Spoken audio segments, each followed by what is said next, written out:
I'm J.R. Church. Welcome to today's webcast. We've got Gary Sturman here and a special guest, Tom Horn, author of the book, Apollyon Rising 2012. Gary, this is going to be a good program. It is, and you must avail yourself, if at all possible, of Tom Horn's book. Tom, welcome to Prophecy in the News, and let's just get right off the ground, because in the title of your book, Apollyon Rising, is the date 2012.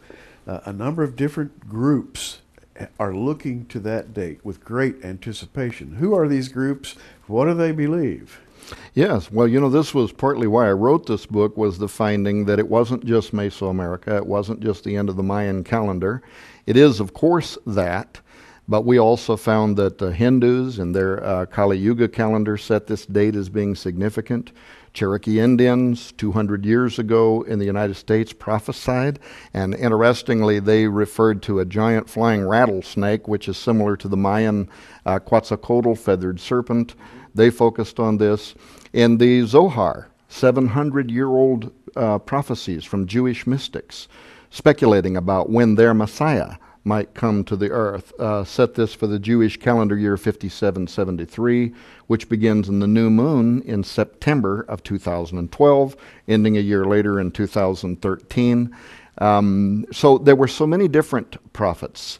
Of course, the part that plays a central role in this book, since I'm also focusing on American history, is a 500-year-old Mayan prophecy that focused on what they call the colonial count, 1776, and a 13-stepped countdown ending in the year 2012. Now, it's one thing for Mayans to talk about 2012, but it's quite another thing for the founders of our nation to look at what the Mayans did and say, aha, this needs to be woven into our Great Seal. How did that happen? Well, as you know, I go into the history of this in the book, and my first question was, were those who were responsible for the layout of Washington, D.C., and also the Great Seal of the United States of America, which seems to parallel the prophecies of the Chilambalam, the jaguar shaman, who 500 years ago in the Yucatec Council Book of the Yucatec Maya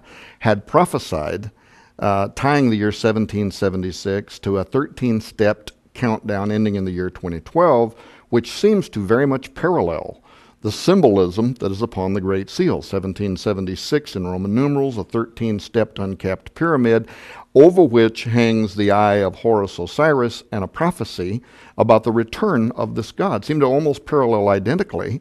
And of course, the academic who had translated the Book of the Kumiel saw this as being parallel to what he called the Christian Last Judgment. Well, I wanted to know if those who designed this and had influence over it were aware of these Mayan prophecies, and if they were, did they then also incorporate it in the United States?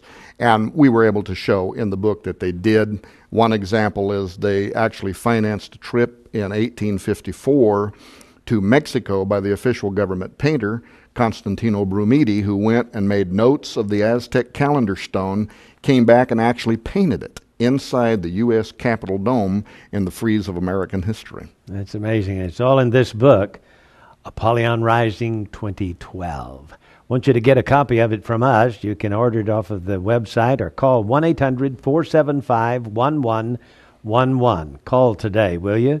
In fact, that would be the best way to do it. Just pick up your phone and call. Someone here at the office can help you during the day. We have an answering service that can take your call at night or on the weekends. Call us and order the Apollyon Rising 2012 by Tom Horns, $15.95 plus shipping and handling.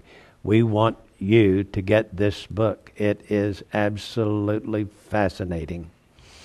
Tom, thanks for being with us today and telling us about Apollyon Rising. Gary, last word? Last words. Tom speaks from great research experience. If you want to know how all these esoteric ideas fit together into our time, this is the book. Yeah, this is the book. So, Tom, thanks for being with us today. And for all of you out there, tune in again tomorrow. Tom is going to tell us more about this fascinating book on our next webcast. Until then, I'm J.R. Church. Keep looking up.